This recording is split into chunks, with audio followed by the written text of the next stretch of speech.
جو اللہ کی ذات کو اللہ کا کھا کر نہیں ماننے والے، اللہ کی نعمتوں کا استعمال کر کے وجود باری تعالیٰ کا انکار کرنے والے ہیں، پھر بھی اللہ خاموش، اللہ خاموش۔ امام ابو حنیفہ رحمۃ اللہ علیہ دین کی صحیح خدمت کرتے تھے، صحیح مرمت کرتے تھے۔ اور آج کا یہ تصور ہے نا، بد مذہب لوگ دین سے منحرف کرنے کے لیے نوخیز ذہنوں کو برباد کر رہے ہیں۔ یہی لا الہ الا اللہ کا سبب اللہ کا وجود، اللہ کی پہچان، اللہ کا تعارف محمد کریم صلی اللہ علیہ وسلم کرا رہے ہیں کہ ہے اللہ اور ہے بھی اکیلا، اور وہی نفع نقصان کا مالک ہے، وہی کائنات کا خالق ہے۔ امام ابو حنیفہ رحمۃ اللہ علیہ بات سے بات کرنے کے لیے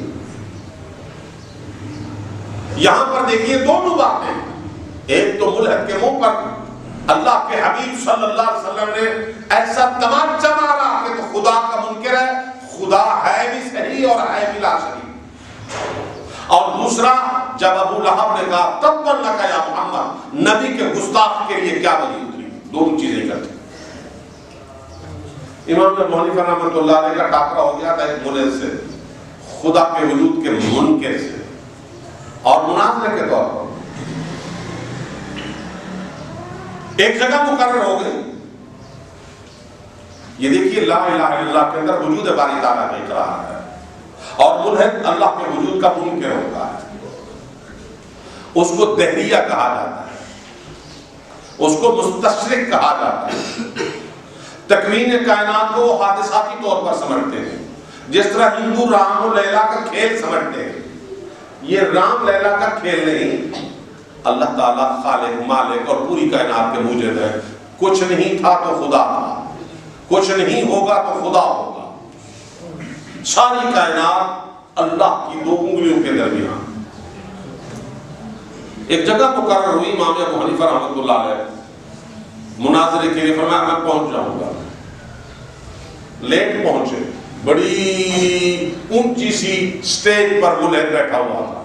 امام صاحب کو دور سے دیکھ کر اس نے کہا مسلمان ہو، خدا کو مانتے ہو، تم تو اخلاقیات ہی نہیں ہے تمہارے اندر، جھوٹ بولا ٹائم سے لیٹ ہو کر آ گئے تو۔ امام ابو حنیفہ رحمۃ اللہ نے فرمایا یار ذرا بات یہ ہے، میں آ رہا تھا تو آپ کو پتہ ہے میرے راستے میں دریا کی پاٹ ہے، یہاں پر کوئی کشتی نہیں، میں نے دیکھا تھوڑی دیر انتظار کی کہ درخت کٹنے لگے خود بخود، پھٹے بننے لگے خود بخود، جڑنے لگے خود بخود، کشتی بن گئی خود بخود، تھوڑی دیر ہو گئی، پھر میں بیٹھا تو ادھر آیا۔ اس نے کہا ایک اور جھوٹ، بھلا پھٹے خود بنتے ہیں، درخت خود بخود کٹتے ہیں؟ فرمانے لگے کہ اللہ کے منکر ملحد اگر ایک چھوٹی سی کشتی خود بخود نہیں بن سکتی، پھٹے خود نہیں بن سکتے، درخت خود نہیں کٹ سکتے، تو یہ آسمان زمین کائنات ارضی سماوی خلا و فضا، یہ سارے دریا اور بلہائے رنگا رنگ، انسان حیوان درندے چرندے پرندے، یہ خود بخود کیسے تخلیق ہو گئے؟ ہے اللہ۔ حضور نے وہی سبق دیا لا الہ الا اللہ، اللہ ہے اور صرف اللہ ہی ہے، معبود برحق ایک اللہ، یہ پہلا سبق تھا۔ امام ابو حنیفہ رحمۃ اللہ علیہ نیچے، اور اس نے کہا کہ اگر اللہ ہے تو بتائیے کہ اللہ کا وجود دکھائیے، کدھر ہے اللہ؟ اس سے تو وہ اچھے جو بت ہے چیز نظر آ رہی ہے، اس کو چھو رہے ہیں، دیکھ رہے ہیں۔ امام ابو حنیفہ رحمۃ اللہ علیہ نے فرمایا، وہ کہتے ہائے کیا ہوا؟ درد ہے، بخار ہے، ہائے کیا ہوا؟ درد ہے، سر میں درد ہے۔ اس سے کہتے درد دکھاؤ، کدھر؟ نہیں دکھا سکتا، مگر درد کے وجود کا انکار نہیں ہو سکتا۔ فرمایا ہوا، اس کے حجم کو تم پیمانہ اور مقیاس میں دیکھ لو، نظر تو نہیں آتی، وہ درخت، وہ تو درخت کے پتے حرکت کر رہے ہیں۔ فرمایا کہ بتائیے باقی باتیں چھوڑیں، تیرا باپ تھا؟ جی تھا۔ اس کا یہ تیرا دادا تھا؟ جی میرے باپ کا باپ دادا تھا۔ فرمایا اس کا باپ تھا؟ فرمایا ہاں پر دادا تھا۔ فرمایا اس کا باپ اتر دادا پتر دادا تھا؟ جی تھا۔ تو فرمایا تو نے دیکھا تھا؟ نہیں دیکھا، صرف باپ کو دیکھا۔ تو فرمایا تیرا دادا بھی نہیں تھا، پردادا بھی نہیں تھا، اتردادا بھی نہیں تھا، جب تو نے دیکھا نہیں تو کیسے مانا؟ ضروری نہیں۔ اللہ کی ذات عالی وہ ذات ہے کہ ہماری آنکھیں محدود، اللہ کی ذات لامحدود، ہماری آنکھیں متناہی، اللہ کی ذات لامتناہی، ہماری آنکھیں، ہمارا وجود ایک حیض اور ظرف میں، اللہ لامحدود اور غیر مظروف ہے۔ ایک محدود آنکھ لامحدود کو کیسے دیکھ سکتی ہے؟ ایک متناہی آنکھ لامتناہی کو کیسے دیکھ سکتی ہے؟ سورج کی طرف بھی نظر مارے ٹک ٹکی باندھے اندھے ہو جاؤ گے، یہ تو ایک مخلوق ہے، اس کی روشنی ہے۔ اللہ فرماتے ہیں میں ان للہ 70,000 حجاب من نور، میرے حسن کو چھپانے والے نور کے 70,000 پردے ہیں۔ لو کشفھا لأحرقت سبحات وجهی کل من ادرک بصر، میں ایک پردہ ہٹا دوں پوری دنیا جل کر راکھ ہو جائے، وہ بھی میری مخلوق نور کے پردے۔ تو فرمایا اللہ کی ذات عالی جو اتنی لطیف ہے کوئی نہیں دیکھ سکتا، جنت میں اللہ تعالیٰ عطا فرما دیں گے، وہ بھی ایک جلوہ احاطہ و ادراک پھر بھی نہیں ہو سکے گا۔ تو فرمایا یہ نہیں جو نظر نہ آئے اس کا وجود ہی نہیں، وہ برحق ہے۔ لا الہ الا اللہ، ہے اللہ مگر برحق، ہے اللہ مگر ایک، شرک سے پاک۔ اس نے کہا چلو کس سے مت ہے؟ امام ابو حنیفہ فرمایا ایک باٹی یا ایک ٹب دودھ کا لاؤ، فرمایا مجھے بتاؤ اس میں مکھن ہے کہ نہیں؟ اگر وہ نہیں کہتا تو کلو کر دکھا دیتے یہ مکھن ہے۔ فرمایا کہ اس نے کہا ہے تو آپ نے بتاؤ مکھن اس ٹب کے اندر کس سمت ہوا ہے؟ ہر طرف پھیلا ہوا ہے۔ وَلِلَّهِ الْمَشْرِقُ وَالْمَغْرِبُ، آسمانوں میں، زمین میں، خلا میں، فضا میں، گلاؤ رنگا، ہر جگہ اللہ کے جلوے، کائنات کے اندر اللہ تعالیٰ وسع کرسیہ السماوات والارض، آسمان زمین اس کے مابین جتنی خلا و فضا اللہ کی کرسی کے مقابلے میں ایک نقطے کی طرح ہے۔ اس نے کہا اچھا یہ بتائیں اب کیا کر رہا ہے تمہارا خدا؟ امام ابو حنیفہ رحمۃ اللہ فرمایا تو اتنی دیر اوپر بیٹھا ہوا، میں نیچے میری گردن بھی تھک گئی، اگر تو میرے سامنے آتا نہیں چاہتا اتنی دیر مجھے اپنے طرف بیٹھ کر، وہ نیچے ہو گیا۔ اس نے کہا یہ تو کوئی بڑی بات نہیں، آپ اوپر بیٹھ گئے، وہ نیچے آ گئے۔ فرمایا میرے رب نے ابھی یہی کیا ہے کہ مجھے اوپر بٹھا دیا، تجھے نیچے اتار۔ لا الہ الا اللہ پہلا سبب، ملحد انکاری ہے تو انکار کرتا رہے اللہ کے وجود کا سبب کس نے بتایا؟ محمد کریم نے جو سچے ہیں۔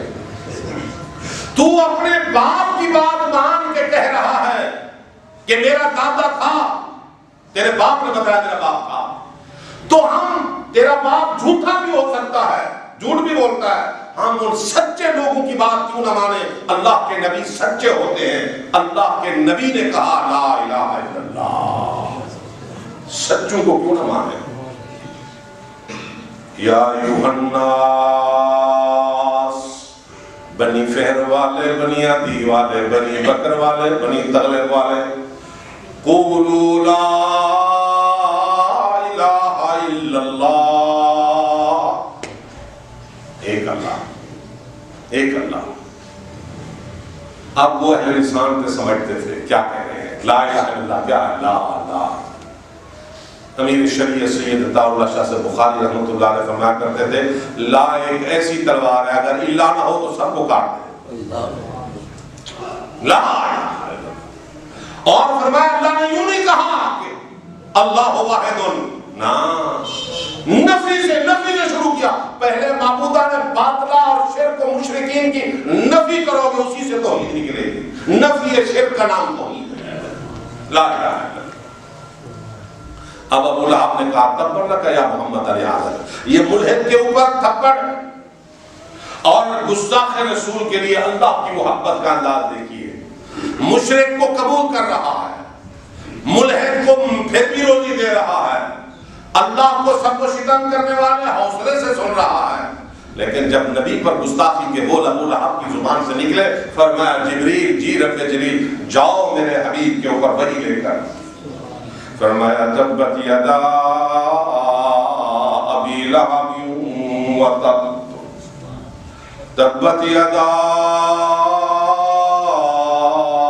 ابی لہب وتب، تبت یدا ابی لہب وتب۔ اللہ کو اپنے حبیب سے بڑا پیار تھا، جس طرح ایک شخص نے ولید نے حضور کو کہہ دیا تھا کہ یہ تو اترک ہے، اللہ نے فوراً فرمایا جبریل لے جا میرا قرآن، اِنَّا أَعْطَيْنَاكَ الْكَوْثَرَ فَصَلِّ لِرَبِّكَ وَانْحَرْ إِنَّ شَانِئَكَ هُوَ الْأَبْتَرُ۔ تمہیں اوترا کہنے والا تیرا دشمن بے نام نشان کرے گا، اللہ نے جواب دیا۔ اور یہاں اس نے کہا محمد کے ہاتھ ٹوٹ جائیں، تبت یدا ابی لہب، اللہ تعالیٰ کا اوپر سے جواب آیا میرے محبوب کو ایسے لفظ کہنے والے تیرے دونوں ہاتھ ٹوٹ جائیں، تو غارت ہو جائے۔ ابی لہب نام کے ساتھ اللہ نے فرمایا، ناموس رسالت، حضور کے ساتھ محبت، مقام نبوت، آداب نبوت دیکھیے، فرمایا تبن لک یا محمد، اللہ نے فرمایا میرے حبیب کا نام لے کر تبن کہا، تبت یدا ابی لہب ہوا تھا، تیرے ہاتھ غارت ہو، تو تباہ ہو جائے۔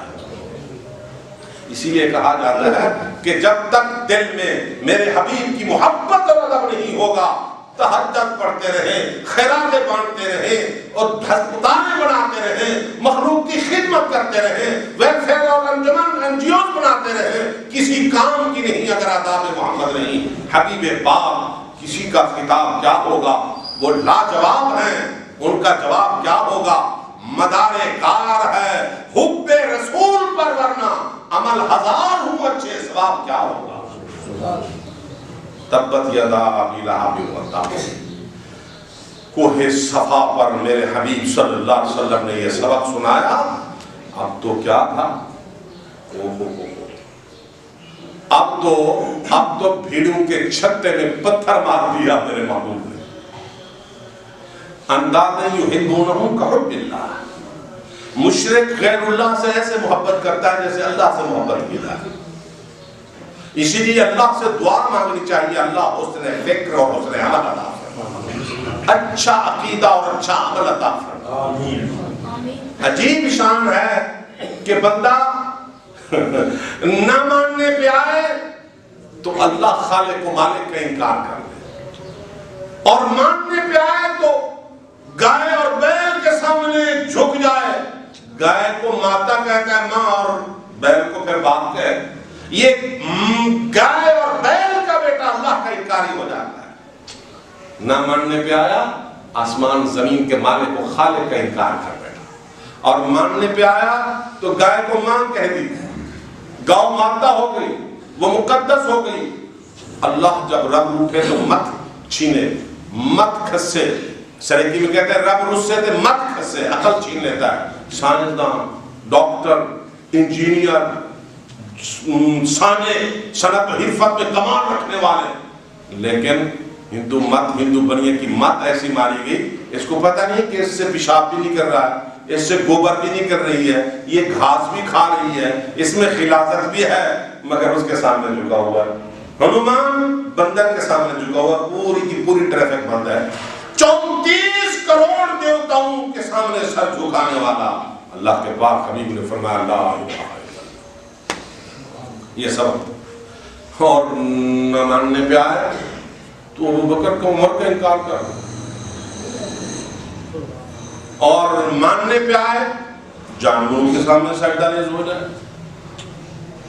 اللہ کی تقسیم ہے، اللہ سے حسن فکر اور حسن عمل مانگنا چاہیے، اچھا عقیدہ۔ اسی لیے اگر ایک بندے کو 1 کروڑ سال زندگی دی جائے اور وہ سر سجدے میں گزار کے ڈال کے شکر ادا کرے تو یہ اس کا شکر بھی ادا نہیں کر سکتا کہ اللہ نے لا الہ الا اللہ کا جوہر سینے میں ڈالا ہے اور مسلم موحد بنایا ہے، اس کا بھی شکر ادا نہیں، کیونکہ اس کی اتنی قیمت ہے لا الہ الا اللہ کی۔ یہ وہ قیمتی سبق ہے جو حضور نے کوہ صفا سے دیا تھا۔